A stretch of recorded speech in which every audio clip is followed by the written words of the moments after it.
Hi hello నమస్తే. సాధారణంగా శనివారం ఎపిసోడ్లో హోస్ట్ అక్కినేని నాగార్జున హౌస్లోకి వచ్చి వీకెండ్లో గొడవలు, గేమ్ ప్లే గురించి మాట్లాడడం, ఒక కంటెస్టెంట్ని సేవ్ చేయడం జరుగుతుంది. ఈరోజు ఏం జరిగిందో చూద్దాం. ఈ వారం వీకెండ్ ఎపిసోడ్లో ఊహించని బిగ్ ట్విస్ట్ జరిగింది. హోస్ట్ నాగార్జున హౌస్లోకి ఎంట్రీ ఇచ్చి వీకెండ్ సందడితో పాటు 9వ వారం ఎలిమినేషన్ ప్రక్రియను మొదలుపెట్టారు. ముఖ్యమైన హైలైట్స్ ఏంటంటే నాగార్జున ఎంట్రీ అండ్ శివ హంగామా. అక్కినేని నాగార్జున తన శివ సినిమా రిలీజ్ హంగామాతో హౌస్లో సందడి చేశారు. డైరెక్టర్ రామ్ గోపాల్ వర్మ మరియు అమలతో కలిసి నాగార్జున స్టేజ్ పంచుకున్నారు.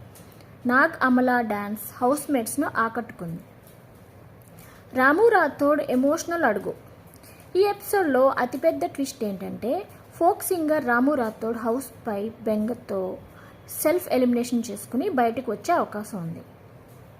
గత కొన్నేళ్లుగా గేమ్లో డల్గా ఉన్న రామును నాగార్జున ఆరా తీశారు. దీనికి సమాధానంగా రాము తన చిన్ననాటి ఎమోషనల్ జర్నీని, ముఖ్యంగా తన అమ్మా నాన్నలను మిస్ అవుతున్నట్లు కన్నీళ్లతో పంచుకున్నారు. బాధైతోందే యాదిలో మనసంతా అనే ఎమోషనల్ పాట పాడి తన బాధను వ్యక్తం చేశారు.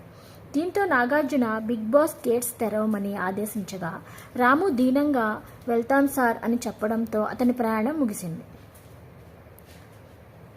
కెప్టెన్సీ టాస్క్లో అలాగే భరణి విషయంలో దివ్య, తనూజ మధ్య జరిగిన వాదనలు, ముఖ్యంగా తనూజ ఓవర్ ఎమోషనల్ అవ్వడం గురించి నాగార్జున మాట్లాడే అవకాశం ఉందని అనుకున్నాం.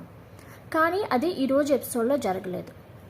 డేంజర్ జోన్లో ఎవరున్నారంటే రాము సెల్ఫ్ ఎలిమినేషన్ తర్వాత మిగిలిన నామినేటెడ్ కంటెస్టెంట్లలో సాయి శ్రీనివాస్ ఓటింగ్ పరంగా డేంజర్ జోన్లో ఉన్నట్టు తెలుస్తోంది.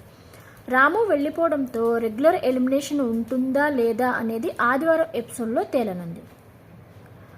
ముఖ్యంగా ఈరోజు శనివారం ఎపిసోడ్లో ప్రధానంగా రాము రాథోడ్ సెల్ఫ్ ఎలిమినేషన్ చుట్టూనే ఈ ఎమోషనల్ డ్రామా, నాగార్జున క్లాస్ చుట్టూనే నడిచినట్లు తెలుస్తోంది. మీరు నెక్స్ట్ ఎపిసోడ్ రివ్యూ లేదా ఈరోజు జరిగిన ఎపిసోడ్ గురించి నా అభిప్రాయం మీకు నచ్చినట్లయితే కామెంట్ బాక్స్లో మీ అభిప్రాయాన్ని షేర్ చేయండి. అలాగే మీకు ఏ కంటెస్టెంట్ నచ్చుతున్నారో వాళ్ళ పేరు కూడా మెన్షన్ చేయండి. నా ఛానల్ని సబ్స్క్రైబ్ చేసుకోండి. Thank you.